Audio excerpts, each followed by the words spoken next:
Hi class, today we're here to talk about chapter 4, which is related to health.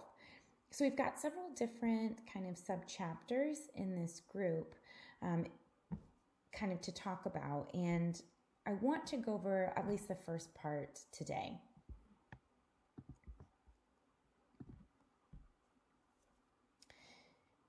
So this whole chapter is focused on our health and looking at our health as we age. So while we may find that parts of our health are really great as we sort of begin the first part of our life, we may start to see declines in our health as we get to the later parts. We have kind of talked about this a little bit with our physical health chapter in chapter 3. So changing patterns of an illness have fueled an interest in searching not just for biological causes of health, illness, and disease, but also for psychological and social cultural causes as well. And this actually leads us to the formation of the biopsychosocial health model, which is a relatively new model of health, and it's actually best understood in terms of a combination of our biological, psychological, and social factors. And all of these things impact our life. So our book gives us some examples of this. So let's take a look at stress, for example.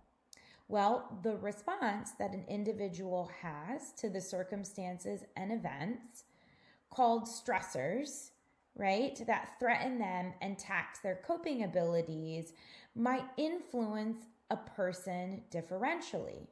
So stress itself is something that we probably all experience, but how we interpret that stress, how it manifests in our body, how the social factors, right, or how our everyday lives influence that experience of stress may be different. And so we really need to kind of think about all aspects of this.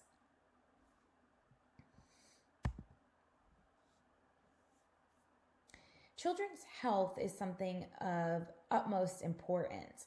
In fact, in the last 50 years, we've actually seen a changing pattern of illness. And we have kind of shifted. We've shifted towards prevention and outpatient care as opposed to, okay, you're getting sick, so only now we're going to treat what's taking place. So there are two really big focuses here, and we'll kind of talk about these in a little bit greater detail in the next slide. But our focus is looking primarily at poverty and also prevention. So prevention are going to be things like immunizing a child. So you see kind of here our basic immunization chart, and this is something that children typically get, right? So if you have a child, you've brought them to the doctor's office, they'll say, okay, they're this many months old, these are the shots they'll be getting today. And we know that vaccines themselves prevent many diseases. So as opposed to having you come in with polio and then trying to help treat your polio, we can give you a vaccine so that you never get polio, right? And that's sort of the goal or the idea of those vaccines. So the caregiver's role here is going to be of utmost importance because the caregiver is the one that is scheduling the doctor's appointment and bringing in the child and making sure that the child is getting those vaccines. A 2-month-old is not driving themselves to the doctor's office to get those vaccines or scheduling those appointments, right? So we are relying on the caregiver to do that for us.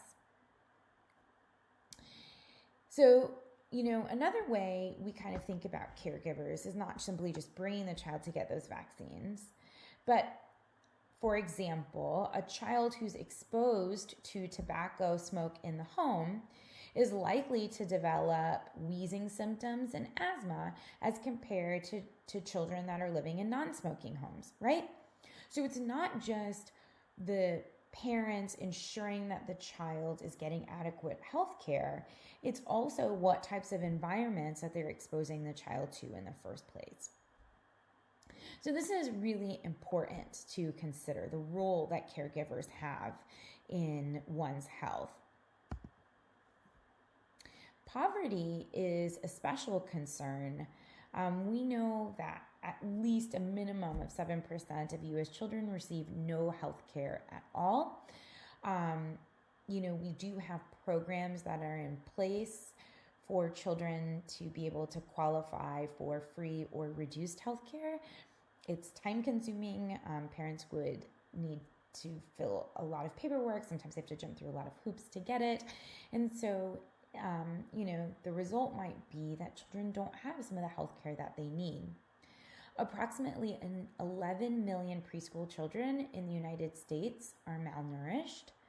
Low-income families are typically at highest risk. And we also know that it's not just about being hungry, but experiencing malnutrition can also influence a person's ability to have resistance to disease. And so you may not, when you're not your healthiest, right, you may be more susceptible to infection. So providing that medical attention may not be enough. If a child has to return back to their impoverished environment, what's going to take place? The child will probably just get sick again and have to come back. And so what we also really need to do is educate families, right? And educate individuals about health. So this is very, very important. So many things that have taken place when we were early on also continue to follow us in terms of our health as we get into adolescence as well.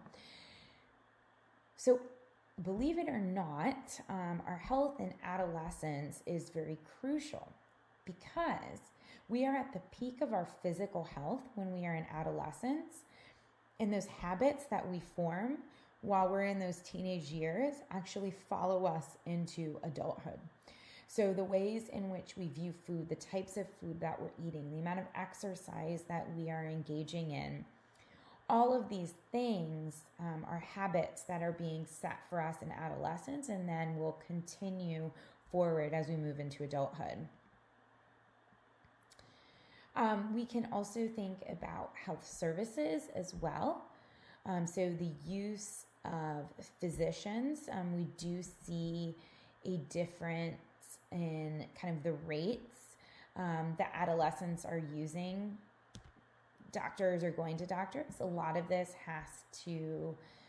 is related to the fact that, as I mentioned, we're in really great health typically in adolescence, right? You are in peak sort of physical performance, our heart, our lung capacity, our muscle strength, all of these things actually reach their peak in adolescence and emerging adulthood, and then we start to see a decline shortly thereafter. One thing that we can really do in terms of adolescent health is focus on behaviors that adolescents have. And this includes risky behaviors, kind of thinking about cognitive development and engaging in risky behavior. Adolescents are oftentimes more prone to do what we might call kind of dumb or stupid things. A lot of this has to do with just where our brain development is. So, reducing some of those risky behaviors, but also simultaneously encouraging healthy behaviors, spending time exercising, not eating a lot of fast food, right? All of these things become really, really crucial. So when we get into emerging adulthood, or maybe young adult health, if you may have heard that, we actually during this time period, we're 2 times higher. The mortality rate is 2 times higher as compared to adolescents.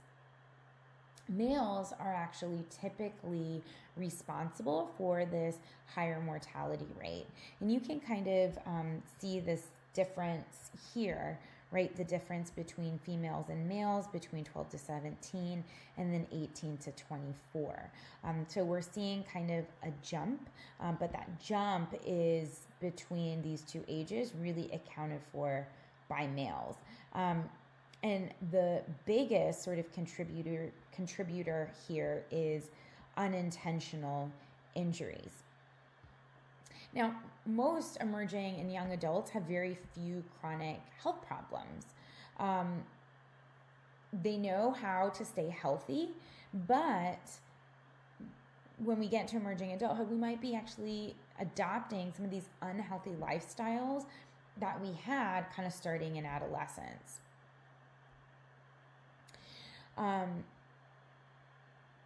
We start to kind of see these poor lifestyle choices affecting our health. So what kind of starts to happen at the age of